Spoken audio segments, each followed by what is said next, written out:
अंतर्राष्ट्रीय प्रवक्ता राघव देवाचार्य द्वारा साकेत धाम में शिव पुराण का आयोजन किया गया।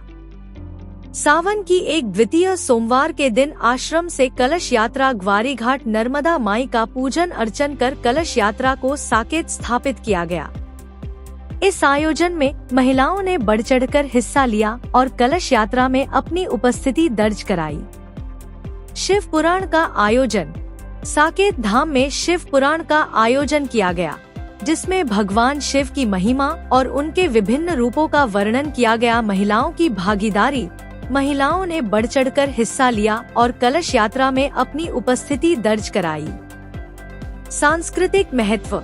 यह आयोजन सांस्कृतिक महत्व के दृष्टिकोण से भी महत्वपूर्ण है, जो हमारी सांस्कृतिक विरासत को बचाने में मदद करता है। प्रातः शिवाराधन के क्रम में प्रतिदिन 1,51,000 पार्थिव शिवलिंग निर्माण एवं महारुद्राभिषेक का आयोजन किया जाएगा। यह आयोजन श्रीजी सर्व सेवा समिति के तत्वाधान में संयोजक आचार्य दीपक जी महाराज के मार्गदर्शन में किया जाएगा। दैनिक आयोजन में रुद्राक्ष का वितरण व्यास पीठ से किया जाएगा। यह आयोजन धार्मिक और सांस्कृतिक महत्व के दृष्टिकोण से महत्वपूर्ण है। सुरेंद्र अग्रवाल रामजी अग्रवाल मुख्य यजमान के रूप में उपस्थित रहे। श्रीमती सोनिया वाकुलकर रायत मातृशक्ति के रूप में विशेष रूप से उपस्थित रहीं। अटल प्रगति न्यूज। ये बताइए, सावन माह के उपलक्ष्य में शिव पुराण का आप लोगों ने शुभारंभ किया है, खास तौर पे रामजी अग्रवाल जी, आप बताइए। संस्कारधानी के नागरिक बंधुओं, उन सलीला नर्मदा तट के ऊपर साकेत धाम में शिव महापुराण का आयोजन सभी श्रद्धालु बंधुओं के लिए किया जा रहा है। 21 जुलाई से और 31 जुलाई तक महाशिव पुराण व्यासपीठ आचार्य श्री राघवाचार्य जी के मुख बिंद से हम लोग शिव पुराण का वो करेंगे, श्रवण करेंगे और सुबेरे प्रातः 9 बजे से पार्थिव शिवलिंग का निर्माण साकेत धाम में किया जाएगा। उसके पश्चात 4 बजे से लेकर 7 बजे तक कथा का आयोजन है। मैं सभी जबलपुर वासियों से, श्रद्धालु बंधुओं से ये सावन मास के पुण्य कार्य में अपना योगदान दें और साकेत धाम पधारें और पार्थिव शिवलिंग का निर्माण कर पुण्य लाभ कमाएं। ऐसी ही आशा है सभी से। स्वामी जी, आप बताइए कि आज यहाँ पर ही क्यों करने का आपने विचार किया शिव पुराण?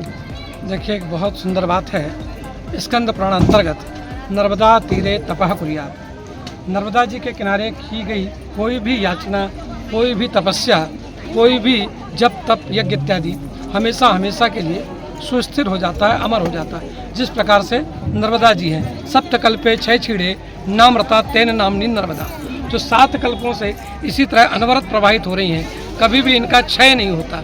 इसलिए नर्मदा के तट पर जो भी आराधन किया जाता, विशेष रूप से शिव आराधन, और उसमें भी पार्थिव शिवलिंग का आराधन, यदि आप लोगों ने कथा सुनी हो तो बाणासुर ने सिर्फ नर्मदा जी के तट पर अनेक असंख्य पार्थिव शिवलिंग बनाकर उनका पूजन किया, जिसके प्रभाव स्वरूप ये परिणाम हुआ कि वाराणसी के सामने परमात्मा को भी नतमस्तक होना पड़ा। इसलिए इस स्थान का चयन किया गया। साकेत धाम निश्चित रूप से भगवान श्री राम का धाम है।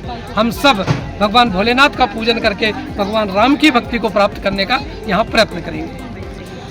मतलब जो आपने संकल्प लिया है, जो कि 21 से 31 जुलाई तक चलेगा, तो जो श्रवण करने के लिए जनता यहाँ पर उपस्थित होना चाहती हैं, तो उनके लिए आप क्या कहना चाहेंगे? देखिए, श्रावण के महीने में वैसे तो शिव पुराण हर समय हर काल में श्रवणीय है, लेकिन श्रावण का महीना भगवान भोलेनाथ का विशेष महीना है। इस माह में भगवान भोलेनाथ रसेश्वर के रूप में इस धराधाम पर विचरण करते हैं और अपने भक्तों को आशीर्वाद प्रदान करते हैं। इस माह में जो भी भगवान भोलेनाथ का पार्थिव पूजन करके और उनकी पुराण को श्रवण करता है, उसे पुण्य की प्राप्ति होती है। तो सभी भक्तगण जो भी शिव भक्त हैं, वे जरूर इस 21 तारीख से लेकर आज से प्रारंभ होकर 31 जुलाई पर्यंत साकेत धाम परिसर में ये कथा देखिए सुबह 9 बजे से पार्थिव शिवलिंग निर्माण और उनका पूजन होगा। तदुपरांत मध्याह्न में 3 बजे से शिव पुराण की कथा होगी जो 7 बजे पर्यंत चलेगी। तो सभी लोगों जी से मेरा ये बताइए कि यहाँ पर पता चला कि सभी जितनी भी श्रद्धालुगण आएंगे उनको रुद्राक्ष वितरण किए जाएंगे निःशुल्क। विशेष रूप से ये अभिमंत्रित रुद्राक्ष पंचमुखी और विशेष दिनों पर सप्तमुखी रुद्राक्ष सारे भक्तों को वितरित किए जाएंगे, जिसमें कोई भी शुल्क नहीं होगा। ये विशेष रूप से अभिमंत्रित किए हुए शुद्ध नेपाल रुद्राक्ष है जो नेपाल से ही लाए गए हैं। धन्यवाद।